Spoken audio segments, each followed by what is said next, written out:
Leah Hill here, and welcome back to my kitchen at Harvest Hills Ranch. Today I'm going to be making a taco lasagna. So I'm going to be using our Ancestral blend ground beef. So let's get that in. Okay, I'm going to be using, it's 2 medium-sized white onions.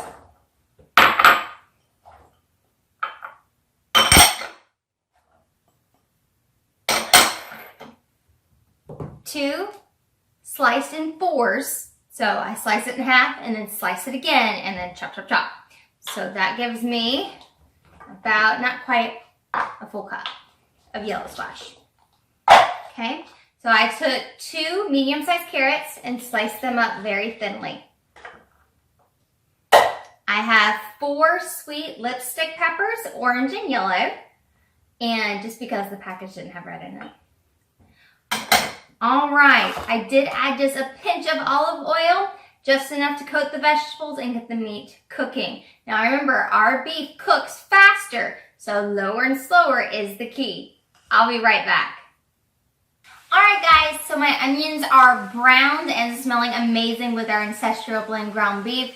The vegetables are not completely soft, so you do not want to cook all the nutrients out of your food. If you make it mush, you're taking out what little nutrients, unfortunately, the food, if you're getting it at the grocery store, is in there. So the more you cook your food, the more you cook the nutrients out. So I am about 4 minutes away from having the beef completely cooked through. So I'm going to take my Fiesta taco seasoning and my 1/3 cup of water. I'm going to add that in there, stir it for 3 to 5 minutes, take it off the heat, let it get thick, and then we'll start putting the taco lasagna together.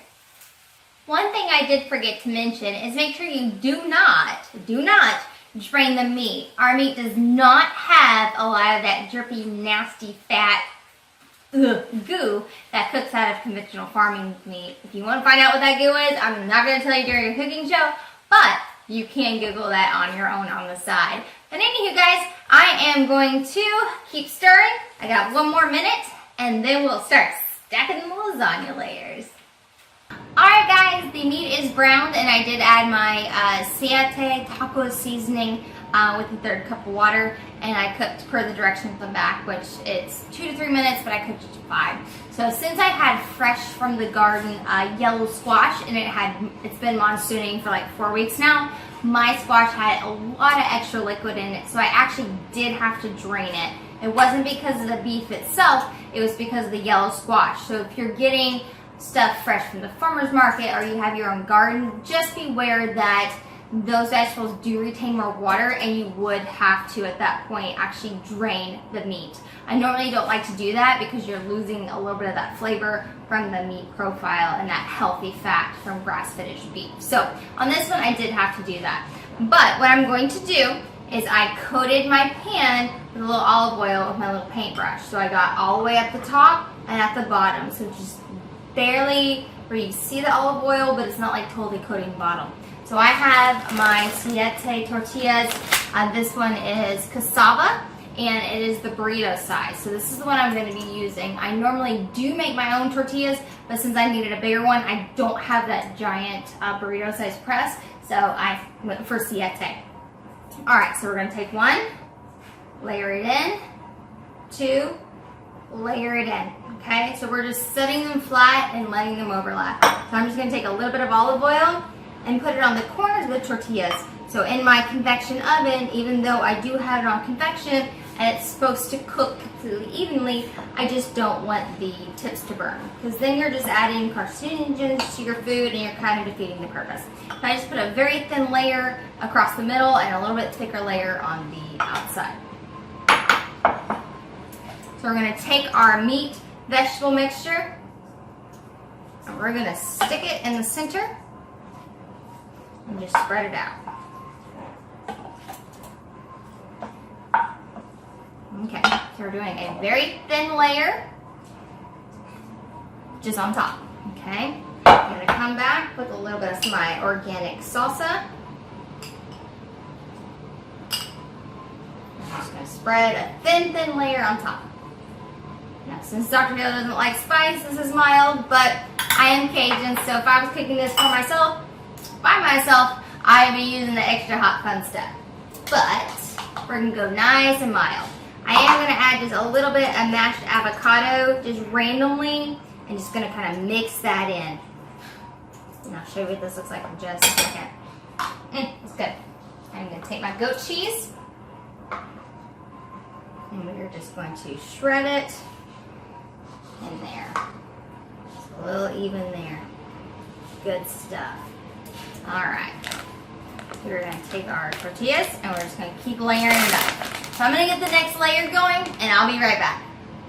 All right guys, so I have the second layer on and you can see the olive oil on the tips. So I olive oiled the tips in the center. I added another layer of our vegetable ancestral meat blend. I add a little avocado and a little goat cheese to that. So what we're gonna do, we're just gonna add on the absolute last layer.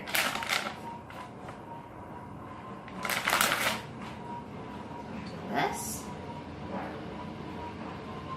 And we're just going to top the last of our meat. So the Ancestral beef packs are right a smidge under a pound or right at a pound. So this is about a pound of ground beef. So Dr. Hill and I, tomorrow is our workout day, so we can handle a little bit more carb and a little bit more fat.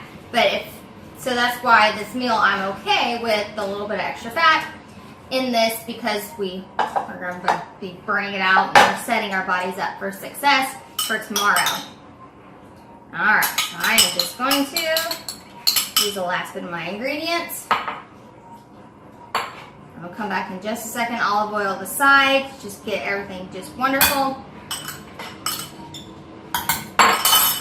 I already have my oven set at 375.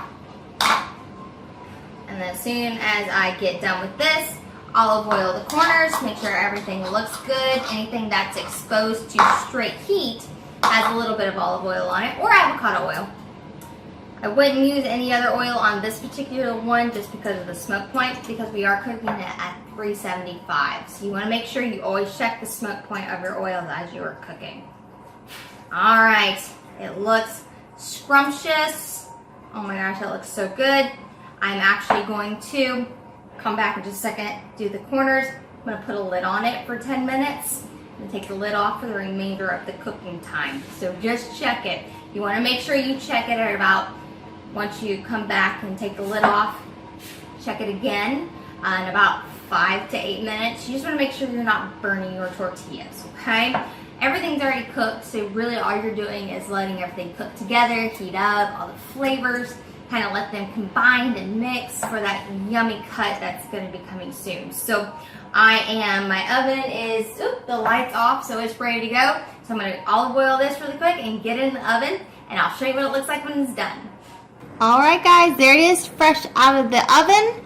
So I went to my little potted garden and I grabbed some lettuce to put on top. So I'm going to show you what it looks like. Nice cut and ready to eat on a plate. Alright guys, there it is, plated, ready to go on a bed of fresh lettuce.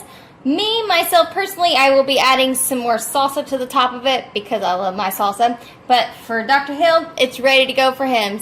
So thank you so much for joining me in my kitchen, guys. Bon appetit, it's time to eat. Leah Hill here at Harvest Hills Ranch, and I'll see y'all next time. Bye guys!